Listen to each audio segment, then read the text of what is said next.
Mummy, today my class teacher asked us to observe silence for a few seconds, close our eyes, and convey reverence and gratitude to a great freedom fighter, Shahid Chandra Shekhar Azad. That's very good. Could you please tell me something about Chandra Shekhar Azad? Yes, of course. Listen carefully, and I'm sure you will be inspired. It was the year 1906. The day was 23rd July. On this day was born a brave son of India in the humble abode of a poor Brahmin, Pandit Sitaram Tiwari. The boy was Christine Chandra Shekhar, the synonym of Hindu god Keshav. It was the time of toil and bloodshed as India was in the coil of misery under the British judiciary. He went to the temple town of Varanasi, an Adivasi in search of proficiency in reading and writing to fulfill his mother's cherished dream. The years rolled by, and the feeling of patriotism bloomed in his heart and mind. He joined Gandhiji's non-cooperation movement so as to take his motherland out of the cage, the age of slavery. Chandrasekhar was punished at the age of 15 for his works against the British. The 15 whiplashes splashed revolt in him in flashes.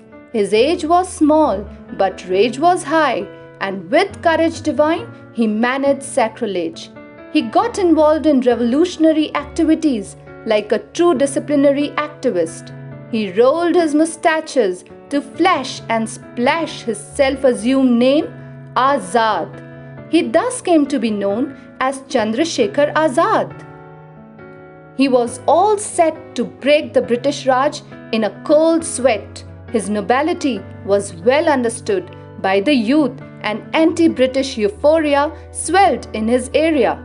He ignited the spark of freedom with his wisdom and reason.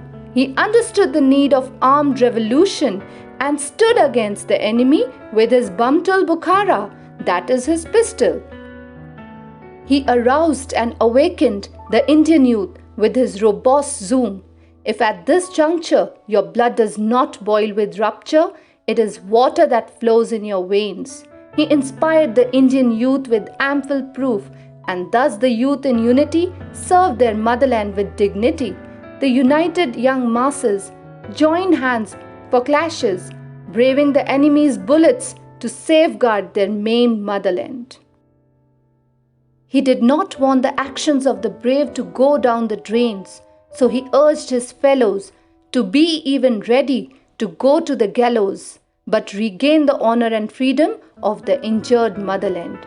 A time came when he knew his last had come, but no British bullet could slit his build. The last shot of his pistol rang out with a fearful whistle, and a hero fell to the ground in front of a crowd. A leader devout lay lifeless and free under a holy tree. The road he tread on was rocky and full of blood. Over his head was always nothing but clouds of lurking shrouds. With dauntless valor and lion's heart, he did not hesitate for once to sacrifice for the nation, and now generations remember his motivation of determination and conservation. It is because of him that we can breathe the air of freedom today. Indeed, very inspiring.